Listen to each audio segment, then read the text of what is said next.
Hello and welcome to my YouTube channel the accidental YouTuber. आज हमारे साथ एहतशाम भाई मौजूद हैं। आज हम इनसे डिटेल में बात करेंगे इनकी जर्नी के बारे में, ये कहाँ से बिलोंग करते हैं और इनकी स्टडी कहाँ से हुई है और आगे का क्या प्लान है। तो अस्सलाम वालेकुम रहमतुल्लाहि व बरकातुहू एहतशाम भाई। वालेकुम अस्सलाम आरिफ भाई। सबसे पहले मैं आपका शुक्रिया अदा करना चाहता हूँ, आपने अपने यूट्यूब चैनल पे मुझे बुलाया। आपका भी बहुत बहुत शुक्रिया। हमें पता है कि अभी एग्ज़ाम का टाइम चल रहा है और बिजी शेड्यूल है, थीसिस भी सबमिशन का टाइम है और इतने बिजी शेड्यूल में आपने टाइम निकाला, आपका भी बहुत बहुत शुक्रिया। तो सबसे पहले तो आप बताएं, आप रहने वाले कहाँ के हैं, आपका फैमिली बैकग्राउंड क्या है और पढ़ाई कहाँ से हुई है आपकी। जी आरिफ भाई, मेरे जो घर वाले हैं वो बदायूं के साइड रहने वाले हैं, पर पढ़ाई से रिलेटेड वहाँ पे इतनी वो नहीं है, इंस्टीट्यूट नहीं है। तो अलीगढ़ मुस्लिम यूनिवर्सिटी में हमारे नाना एम्प्लॉय थे, तो हमारी फैमिली वहाँ शिफ्ट हो गई। मेरी स्कूलिंग अलीगढ़ में ही हुई है, 9, 10th, 11, 12th and B Tech, and first year M Tech का मैंने वहाँ से करा है। अलीगढ़ में 2014 में एनरोल हुआ था 9th क्लास में, एंड 2018 में मैं बीटेक में हुआ, एंड 2022 में मेरा बीटेक कंप्लीट हुआ, एंड आईआईटी इंदौर में मेरा 2023 में हुआ है, एंड अब फाइनल है मेरा। तो आप थोड़ा सा बताएं कि 9th क्लास में आपका एडमिशन हुआ, तो अलीगढ़ के बारे में थोड़ा बताएं, क्योंकि आपने काफ़ी लंबा टाइम अलीगढ़ में बिताया है। तो अलीगढ़ यूनिवर्सिटी के बारे में बताएं कि वहाँ पर सिलेक्शन का क्या प्रोसेस है और किस क्लास से एडमिशन स्टार्ट हो जाता है, और फिर और वहाँ पर क्या क्या फैसिलिटीज़ हैं, और वहाँ पर जब किसी का इनरोलमेंट हो जाता है तो उनको क्या बेनिफिट्स मिलते हैं आगे के कोर्सेज में, ये थोड़ा डिटेल में बताएं। क्योंकि हमने सुना है कि वहाँ पर एक बार एडमिशन हो जाने के बाद आगे के कोर्सेज में छूट मिलता है, तो इसके बारे में ज़रा डिटेल में बताएं। जैसे कि सब लोग जानते हैं, अलीगढ़ की जो पढ़ाई है वो पूरी दुनिया में मशहूर है, एंड जो लोग अलीगढ़ में एडमिशन के कई तरह से आ सकते हैं। जैसे फर्स्ट क्लास में आते हैं, एंड 9th क्लास का एंट्रेंस होता है, 11th का होता है, एंड ग्रेजुएशंस के बहुत सारे एंट्रेंस होते हैं, like B Tech, BSc, MBBS, and बहुत सारे कोर्सेज होते हैं नर्सिस के। मेरा 9th क्लास में एडमिशन हुआ। पहले जो होता है उसमें रिटन टेस्ट होता है जो बहुत सारे बच्चे देते हैं, एंड बहुत टफ भी होता है वो। फिर उसके बाद जो है कुछ बच्चे सिलेक्ट होते हैं इंटरव्यू के लिए, फिर वो इंटरव्यू क्रैक करते हैं। उसके बाद कई सारे स्कूल्स मिलते हैं, जैसे AMU city school, Minto circle, Syedna Tahir Saifuddin school है। तो मुझे जो है पहले यूनियन स्कूल मिला था, एबी के हाई स्कूल जिसे आप कहते हैं, और उसके बाद मेरा अपग्रेडेशन हो गया था कुछ दिन बाद एएमयू सिटी स्कूल में। पर वो जो था घर से दूर है तो दिक्कत होती थी आने जाने में, पर लेकिन वहाँ की जो टीचिंग है बहुत ही फर्स्ट क्लास है, टीचर बहुत अच्छे हैं, वहाँ के एजुकेशन बहुत अच्छी है। एंड जो एएमयू में जो फर्स्ट क्लास या 9th के बाद आते हैं तो उन्हें एक इंटरनल कोटा होता है जो मिलता है। इंटरनल कोटे के बेनिफिट्स भी हैं। जो वहाँ के स्टूडेंट्स होते हैं उनको आगे जो ग्रेजुएशन के कोर्सेज होते हैं उनमें एंट्री के लिए कुछ कोटा मिलता है, इंटरनल कोटा, एंड बहुत सारे कोटाज होते हैं, जैसे सीए कोटा हुआ, सीई कोटा हुआ। जो स्टूडेंट्स एलुमनाई होते हैं, उनके जो बच्चे होते हैं उनको सीए कोटा मिलता है, एंड जो करंट एम्प्लॉयज़ जो काम कर रहे होते हैं उनके जो बच्चे होते हैं उनको सीई कोटा मिलता है। तो इस तरीके से बहुत सारे कोटाज होते हैं जिससे आगे हम ग्रेजुएशन में हेल्प मिलती है। अच्छा तो आपको सबसे पहले कब पता चला अलीगढ़ के बारे में, क्योंकि आप बदायूं के रहने वाले हैं, बदायूं पास में है, लेकिन सबसे पहले कब पता चला कि अलीगढ़ भी हमारे लिए एक ऑप्शन है, या फिर ये सिचुएशन कैसे बना कि आपने अलीगढ़ मुस्लिम यूनिवर्सिटी को एक ऑप्शन चुना अपनी स्टडी के लिए।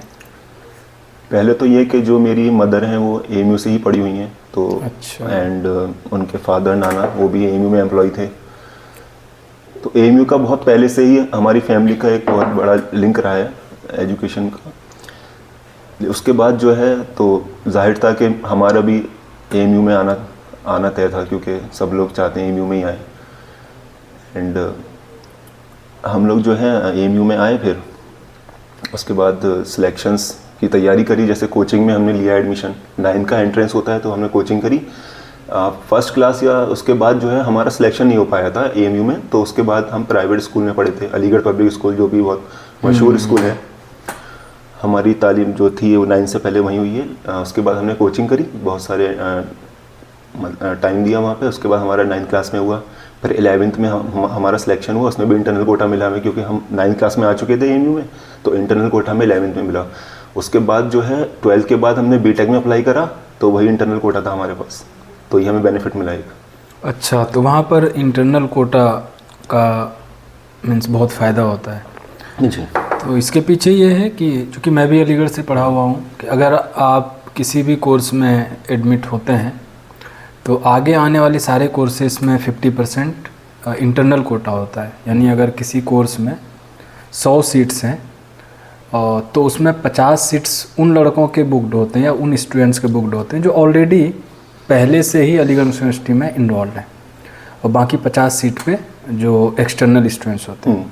तो इसका बड़ी फ़ायदा होता है, हमें भी फ़ायदा हुआ। मैंने भी 11th-12th वहाँ से किया है, उसके बाद बीटेक किया और फिर एमटेक किया। और दूसरी बात ये है कि एक वहाँ पर प्रॉपर फैसिलिटीज़ हैं। पढ़ाई के साथ साथ वहाँ पर लाइब्रेरी बहुत ही अच्छी है, हर हॉस्टल में लाइब्रेरीज़ हैं, और वहाँ का जो पढ़ाई का खर्च भी काफ़ी कम है। जैसे हमारे टाइम में बीटेक में तकरीबन 5000 के अराउंड पर ईयर इंजीनियरिंग का फ़ी था, 5000 के आसपास एक साल का। बाकी सारे लैब्स वहाँ पे वेल एस्टेब्लिश्ड हैं, टीचर्स हाईली क्वालिफाइड हैं, फॉरेन के पढ़े हुए हैं। तो लेकिन यह है कि सिलेक्शन बहुत मुश्किल होता है, सिलेक्शन मुश्किल है कि एक बार एंट्री वहाँ पर होना मुश्किल होता है।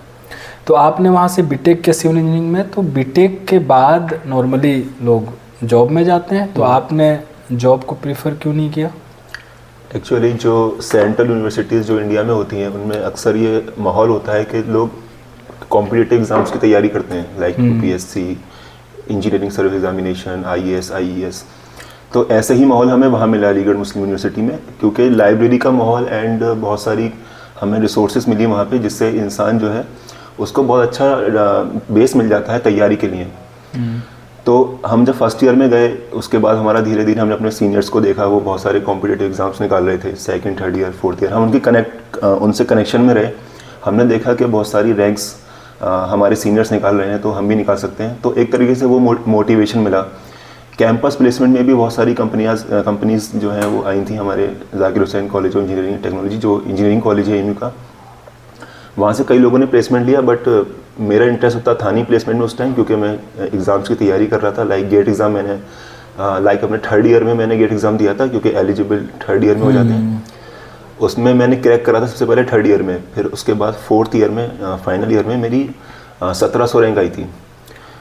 640 गेट स्कोर था मेरा। उससे मुझे आईआईटी दिल्ली में वाटर रिसोर्स इंजीनियरिंग मिल गया था, बट मुझे कुछ और करना था, तो मैंने 1 साल प्रिपेयर किया। फिर से 1 साल प्रिपेयर करने के बाद फिर मैंने डिसाइड किया कि मैं 2023 में आईआईटी इंदौर स्ट्रक्चर ज्वाइन करता हूँ। अच्छा, तो आपका इंटरेस्ट स्ट्रक्चर में था, तो आपने फिर वाटर रिसोर्सेज छोड़ दिया और 1 साल फिर से तैयारी की। अच्छा, तो आपका ये स्टार्टिंग से ही था कि कम से कम मास्टर्स करनी है? मास्टर्स एटलीस्ट होना चाहिए। अच्छा, तो अब तो मास्टर्स ऑलमोस्ट हो चुका है। और आईआईटीज़ का एक्सपीरियंस बताएं कि कैसा रहा ये 2 साल आईआईटी इंदौर में, और चूँकि आप सेंट्रल यूनिवर्सिटी अलीगढ़ से हैं तो वहाँ पर भी फैसिलिटीज़ थी, तो दोनों में क्या डिफरेंस है और अब आगे का आपका क्या प्लान है? दोनों में डिफरेंस इस बेसिस पे है, वो सेंट्रल यूनिवर्सिटी है तो उसमें कई तरह के स्टूडेंट्स होते हैं। हमें जो है एक तरीके से हमारी जो नॉलेज है उसको एक विड्थ मिलती है, एक एक्सपेंशन मिलता है, और तहज़ीब के लिए भी एएमयू बहुत जाना जाता है। तो हमें एक तहज़ीब का एक वो मिला इदारा, ये बहुत बड़ी अचीवमेंट है हमारे लिए। आईआईटीज़ में यह है कि यहाँ पे ग्लोबल एंड इंटरनेशनल एक्सपोजर मिलता है। हमें कई सारे इंटरनेशनल स्टूडेंट से एक्सपोजर मिला, एंड रिसर्च काफ़ी अच्छी होती है, तो हमें अपनी नॉलेज में एक डेप्थ मिलती है। इस तरीके से एक कंप्लीट पैकेज कह सकते हैं कि एक अच्छा एक्सपोजर रहा। एंड 2 साल में हमारा ये था एमटेक में कि फर्स्ट ईयर हमारा कोर्स वर्क होता है, एंड 2nd ईयर हमारा जो डेडिकेट होता है एक पूरा कम्प्लीटली रिसर्च के लिए होता है, उसमें कोई कोर्स वर्क नहीं होता। ये बहुत अच्छी चीज़ है आईआईटीज़ में कि पूरा एक डेडिकेटेड ईयर होता है रिसर्च के लिए, जिसमें हम सिर्फ रिसर्च करते हैं। ये एक फ़ायदा मिला। अच्छा, तो आईआईटीज़ में तो रिसर्च का माहौल होता ही है, और आईआईटीज़ तो रिसर्च के लिए जानी ही जाती है इंडिया में भी और ऑल ओवर वर्ल्ड। और जाहिर सी बात है यहाँ पर भी जो एडमिशन होता है काफ़ी मुश्किल होता है एडमिशन लेना, गेट के थ्रू एग्ज़ाम होता है, उसमें भी अच्छे रैंक आते हैं तो IITs मिल पाता है। तो अब आगे का आपका क्या प्लान है? IITs में आने के बाद सेकेंड ईयर में जैसे रिसर्च करी तो रिसर्च में भी इंटरेस्ट डेवलप हुआ और IITs का प्लेसमेंट भी बहुत माना जाता है। यहाँ पे स्ट्रक्चर में कई कंपनीज विज़िट करी हैं, MNCs भी हैं, कुछ नेशनल कंपनीज भी हैं and with a very good package कह सकते हैं। मेरा एंड मेरे कलीग्स का भी यहाँ प्लेसमेंट हुआ है। जैसे मेरा एक ब्रिज डिज़ाइनिंग की कंपनी में हुआ है, लोकेटेड इन नोएडा, वो नोएडा में सिचुएटेड है एंड वो एक लीडिंग डिज़ाइन कंपनी है ब्रिज डिज़ाइनिंग में। मेरे जो दोस्त हैं वो MNCs में हैं, कोरियन रेल करके एक कोरिया की MNC है, उसमें प्लेसमेंट हुआ है। एक हैदराबाद बेस्ड कंपनी है, तो placement wise it's a very good and research में भी बहुत अच्छा है। अच्छा, तो आपका रिप्लेसमेंट हो गया है, तो आपका किस कंपनी में हुआ है, थोड़ा उसके बारे में बताएंगे, किस तरह की कंपनी है वो? और जब यहाँ पर आई, क्योंकि IITs में PSUs भी आती है BTech वाले के लिए भी और MTech वाले के लिए भी, तो ये किस तरह की कंपनी है और आपका किस पोस्ट पर प्लेसमेंट हुआ है? मेरी जो कंपनी है वो एक्चुअली सिविल इंजीनियरिंग से रिलेटेड है, कोर डिज़ाइनिंग के लिए, एंड ये MTech को ही प्रीफर करती हैं, like top tier colleges IITs NITs में है, structure engineering, geo technical engineering. Company का काम यह है कि वो डिज़ाइन करती है ब्रिज को, पूरी कोर डिज़ाइनिंग की टीम है एंड वेरी वास्ट एक्सपीरियंस, जो सीनियर्स हैं बहुत ही अच्छा एक्सपीरियंस है वहाँ पे। तो मैं कह सकता हूँ कि वहाँ पे जाने के बाद एक अच्छा एक्सपीरियंस मिलेगा एंड अच्छा एक्सपोजर मिलेगा ब्रिज डिज़ाइनिंग में। अच्छा, एंड मेरा इंटरेस्ट भी उसी में था। लेकिन आपने तो अभी कहा कि यहाँ पर आने के बाद एक रिसर्च का माहौल मिला और रिसर्च एक्सपोजर मिला और इंटरनेशनल स्टूडेंट्स के साथ भी इंटरेक्शन हुआ, तो फिर प्लेसमेंट के लिए आप क्यों गए?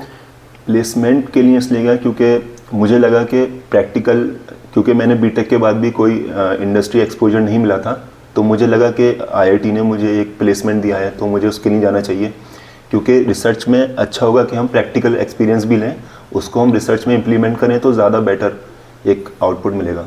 अच्छा, तो आपका यानी कि अभी जॉब का है प्लान और फिर बाद में रिसर्च के लिए आप जा सकते हैं।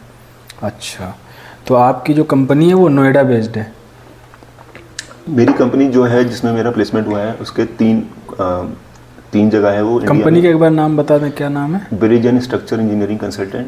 अच्छा, एंड वो नोएडा में है, कोलकाता में है, दुर्ग में है, उसके 3 ऑफिस हैं। अच्छा, तो आपका कहाँ पर होगा प्लेसमेंट? मुझे नोएडा में मिला है जो मेरे घर के करीब था, तो इसलिए। तो आप रहने वाले बदायूं के हैं और फिलहाल आप अलीगढ़ में हमारा घर है। अच्छा, तो क्या आपके घर के आसपास से कोई ऐसे स्टूडेंट जो IIT में पहुंचे हों, ऐसा कोई है? ऐसे बहुत सारे स्टूडेंट्स हैं जो हमारे एरिया से IITs में गए हैं मास्टर्स के लिए एंड PhD में भी एनरोल्ड हैं, वहाँ पर रिसर्च कर रहे हैं। अच्छा, यानी कि आपको पहले से ही पता था IIT के बारे में, IIT के कल्चर के बारे में।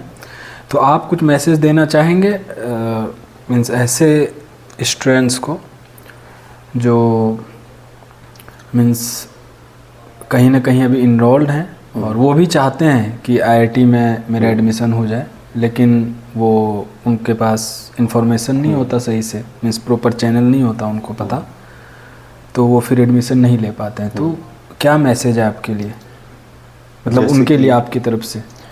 जैसे कि 12th के बाद हम लोग JEE का एग्ज़ाम देते हैं और बहुत सारे लोग क्वालिफाई नहीं कर पाते। गेट एग्ज़ाम जो होता है वो हमें एक दूसरा मौका देता है IITs में एंड PSU में जाने के लिए। तो एक बहुत अच्छा ऑप्शन है हम गेट की तैयारी करें और IITs में एनरोल्ड हों, उससे हमें एक अच्छी करियर अपॉर्चुनिटी मिलेगी एंड हम आगे भी लाइफ में एक्सेल कर सकते हैं। लाइक हायर एजुकेशन के भी चांसेस बढ़ जाएंगे PhD के लिए। अगर हम IIT से MTech करेंगे तो बहुत ज़्यादा चांसेस है कि हमें एक अच्छी फॉरेन यूनिवर्सिटी में PhD मिल जाएगी। अच्छा, यानी अगर कोई स्टूडेंट चाहता है कि IIT से इंजीनियरिंग करें और अगर JEE एडवांस में सिलेक्शन नहीं हो पाया तो फिर वो मास्टर्स में एडमिशन ले सकते हैं गेट के थ्रू, और अगर मास्टर्स में भी नहीं होता है तो PhD में भी IIT में ले सकते हैं। अच्छा, तो अब यानी कि आपका फाइनल है कि आप जॉब अभी ज्वाइन करेंगे, फिर आप जाकर फिर रिसर्च के बारे में सोचेंगे। तो एक आप अपना एक्सपीरियंस बताएं, क्योंकि अब आप प्रोफेशनल लाइफ स्टार्ट करने वाले हैं, तो ओवरऑल आपका क्या एक्सपीरियंस रहा स्टडी पीरियड में? मीन्स ये कभी ऐसा लगा कि नहीं हमने जो है सही रास्ता चुना है, जैसे एमटेक ही चुना, तो कभी ऐसा लगा कि नहीं मुझे जॉब कर लेनी चाहिए थी? तो कभी इस तरह कुछ परेशानियाँ आई पूरे करियर में, मतलब पढ़ाई के दौरान? जैसे बीटेक हमारा सिविल इंजीनियरिंग से होता है, तो बहुत सारे जो स्टूडेंट्स होते हैं उनका जो इंक्लिनेशन होता है वो कोर जॉब की तरफ नहीं होता, वो चाहते हैं आईटी सेक्टर में जाना। तो बहुत सारे लोग जो होते हैं स्टूडेंट्स, वो कोडिंग करना स्टार्ट करते हैं और वो अपनी जो कोर एक्सपर्टीज़ है उसको खो देते हैं। मैंने ये फील करा कि बीटेक के बाद जब मैंने गेट की तैयारी करी और एमटेक में एडमिशन लिया, तो मैंने ये चीज़ फील करी कि अगर हम अपनी कोर में भी एक्सेल करेंगे, लाइक हायर स्टडीज़ में जाएंगे, तो हम बहुत आगे जा सकते हैं। ऐसा नहीं है कि हम मतलब आईटी सेक्टर में ही एक्सेल करेंगे और अच्छा पे पैकेज मिलेगा, बट कोर में भी अगर हम रहेंगे तो कुछ साल बाद हम बहुत अच्छा ग्रो कर सकते हैं अपने अपॉर्चुनिटीज़ में।